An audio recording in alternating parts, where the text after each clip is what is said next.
we design all our products ourselves, our headquarters in Georgia, but everything here is manufactured from beginning to end, so it's what we call a four-wall plant, where basically our backing, our components, our yarn, and everything's assembled and finished here to go through, and it basically ships all around the world. So here in Glasgow, Virginia, we make every component that comes with it.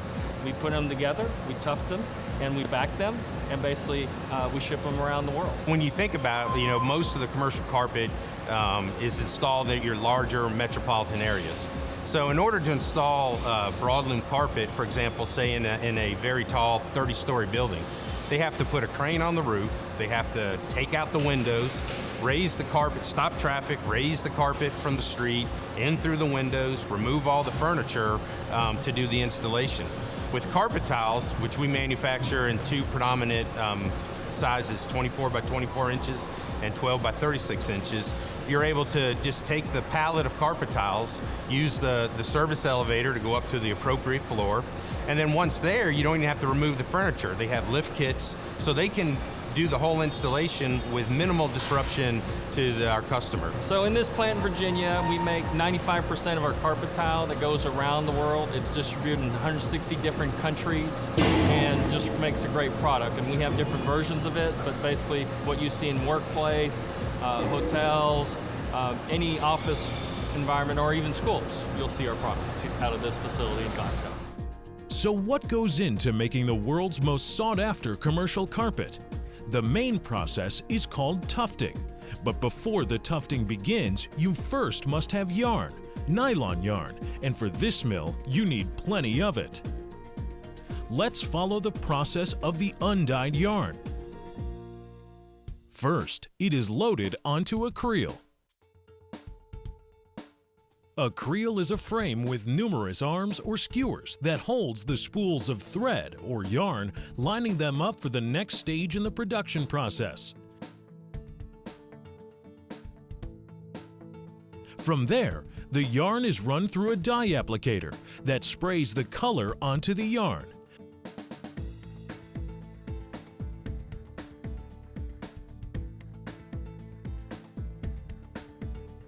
Various colors at varying lengths depending on the design are sprayed as the yarn moves rapidly down the line across the jet sprayers.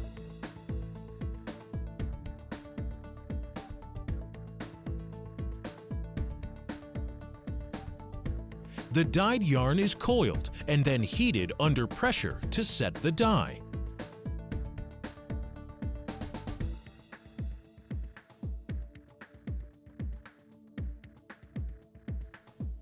The yarn is then transferred to an accumulator to allow for a continuous process of separating the yarn into single strands at high speeds.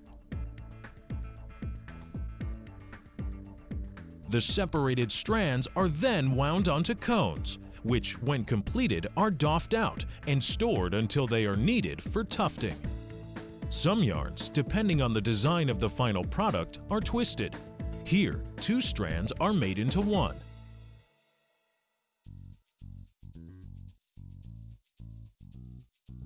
There are three tufting processes, which are determined for the most part by the design for the final product and categorized by size.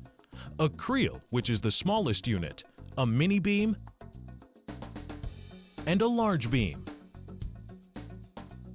Tufting is the process where individual or twisted strands of yarn are sewn through a primary backing material to create continuous loops of nylon thread. Tufting is done at right around 1,000 revolutions per minute. When you look up, you see, like you say, a big spider web, and it's coming from the creel. We peg on bobbins about yay big, 20, 15-pound bobbins, and they feed the machine. So tufting machines are basically wide sewing machines. And in fact, that's how the whole industry got started, is with Singer sewing machines and lined up. And so basically we feed yarn to a needle, a sewing needle. That yarn the needle grabs the yarn, it then penetrates what we call the primary backing, which is in place to hold those what we call tufts of yarn. And so as the yarn through the needle goes through the primary backing, it makes a loop when it comes back up. and there's a particular piece of equipment called a looper that grabs that loop and holds it as the needle gets pulled back up through the tufting machine. This is just a bigger sewing machine that you use to do your laundry with, or your clothes, or anything like that. This one's just got one end for one needle. And when it goes through the backing, the looper picks it up, holds it in that one position. And if your motor is fast, that's where it leaves it. If it's slower, it'll pull it back to the exact height that you want on your carpet. And then that backing is advanced, and it all happens very, very quickly. Today, our machines have machines that run in the 700 to 1,000 RPMs, very, very high-speed tufting equipment, and so it happens. Then, in addition to that, controlling the yarn, we actually have computer programs and feed rollers that are computer controlled that feed a set amount of yarn, and that's how the different designs are created. A tufted roll, when completed, will be roughly 300 feet in length. The tufted rolls are joined together to make a 600 to 900 foot roll. The top or carpet side of the roll is coated with a proprietary stain and soil-resistant treatment. The backside is coated in a latex formula to lock in the loop.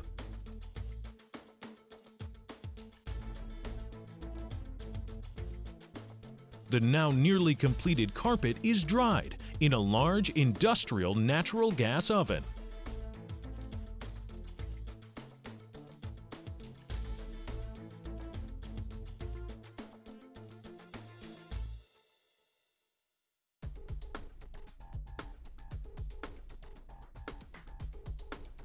A pole truck then picks up the carpet, where it is sent to be backed.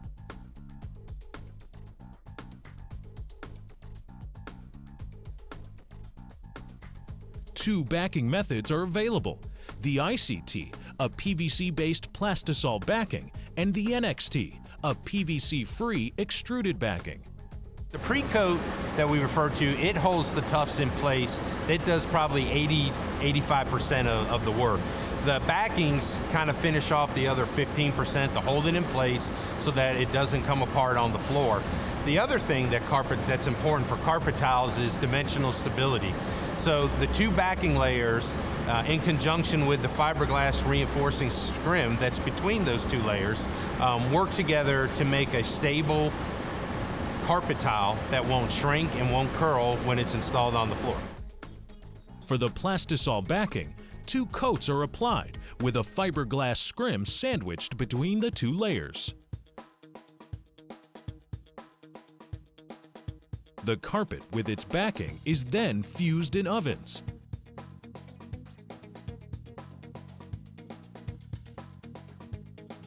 Once fused, it is rolled onto an A-frame and sent to the cutting line.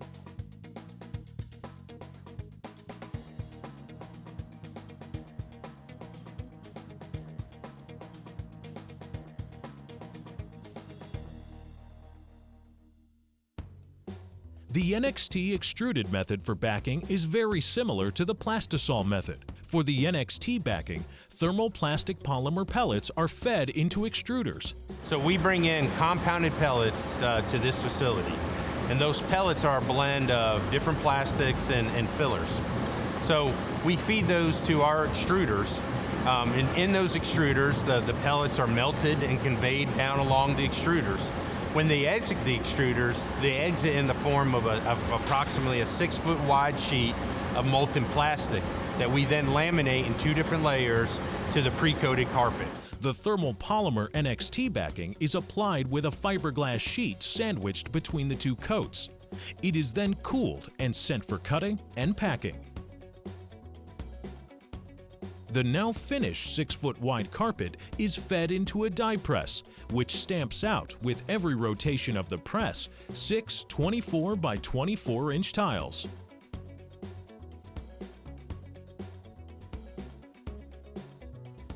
This is a crucial step, which requires precision cuts because these carpet tiles must be perfectly square when lined up for installation.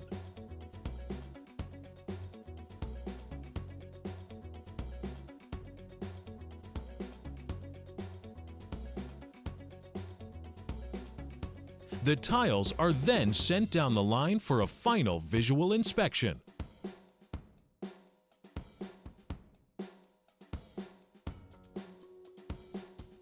Once approved, the tiles are packed face to face and back to back on a flip stacker.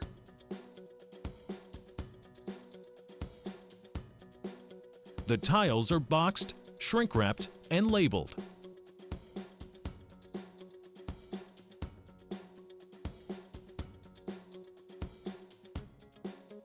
Mohawk ships over 19 million square yards of carpet tiles all over the world, so the packaging needs to be secure and executed in a highly efficient manner with perfect consistency, tile after tile, box after box, and pallet after pallet.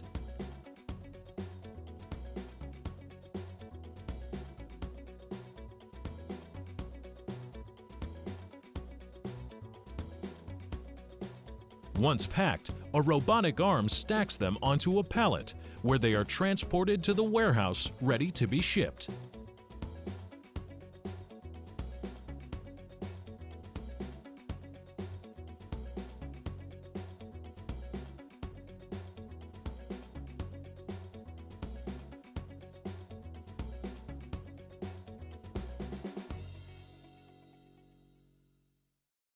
A global supplier of commercial-grade flooring, Mohawk Industries continues to thrive through its creativity, innovation, and just plain know-how right here in Virginia. In the commercial space, sustainability is critical. In this plant here in Virginia, we have some leading products, okay, some innovative products. We actually have the first living pedal certified carpet tile in the world. And also we have some of the top design products in the world, the most sustainable products, red list free products. Everybody wants to be in a better environment, safe environment. They want us to make sure in the industrial sector we use all the right chemicals and the right processes to make our products. We always have an eye to the future to make sure we have the best of the best, and our Glasgow associates do a great job of it. Through the creation of lichens and specifying red list-free materials and procedures in its production, this Virginia carpet manufacturer is now the world's leader, offering a truly sustainable flooring product. During that process, what you're trying to do is minimize the footprint that you create when you manufacture that product, and then create a larger handprint. And you're right, we are the only flooring manufacturer in the world to create an environmentally sustainable product that meets those goals. And that's done right here in Virginia. Mohawk actually recycles over 6 billion plastic bottles a year. And if you really think about that, every time you take a drink of water, a lot of people just throw them away, or they think, well, recycling doesn't really do anything. But Mohawk is consolidating all that work at the local level. People just putting them in a bin, Mohawk, that's where they go. They go to companies like Mohawk for 6 billion bottles a year, and they make the carpet that we're standing on. Not only is Mohawk's Glasgow facility leading the way with innovative, award-winning technologies and products, they are also deeply involved in grassroots, regional, and statewide environmental efforts. They manage beehives and produce honey on the property, have created wildlife habitats, and are the founding members of the Chesapeake Bay Foundation's Business for the Bay. It starts with our employees. Having an engaged employee base is the key to making a quality product. Our single best asset is our employees. The equipment we have here, the processes, the products we make, can all be done anywhere within the company or outside of the company. The key to Glasgow and the reason why it's been here for more than 80 years is our employees. We're very lucky here. Our associates of Virginia do some very unique things. We actually have our own beehives where we call Mo Honey, and going through that, we actually give back to our customers when they come. And just trying to make the environment better and more sustainable around it. And also, it's not only about making product, it's also how we involve the community and connecting with the community. We're very involved with the schools, the high schools that are in the area. Anytime we can give back and contribute, we really make sure it's a point of emphasis. And we support our associates. We're lucky enough to have 800 associates here in Virginia, so we're very focused on, hey, whatever their passion is and however we can impact it positively, we make sure we support them in that area. People really put pride in their work, and they are really enjoying working here. To see that your product is in showrooms, in stores. I mean, that makes you really feel good. And me personally, when I go and I know what carpet looks like, when I go to a restaurant, hotel, I'm looking down at the carpet and I said, that's our brand. So it makes you feel good. It really does. Well, I think what's interesting right now for Virginia, actually, this is our center of excellence for carpet tile. We're expanding the capabilities of the business globally, so this is the hotbed and the thought process for a lot of innovation and so on. We have some new innovative products I'm not totally able to talk to yet, but that you'll see us go through and launch in the coming months and years that will push the envelope. But the future is bright. There's so much potential in Virginia. There's so much potential with our Glasgow associates to really take it to the next level, and we have tremendous momentum. So you'll see more investment for sure, and you also see expansion most likely in the facility.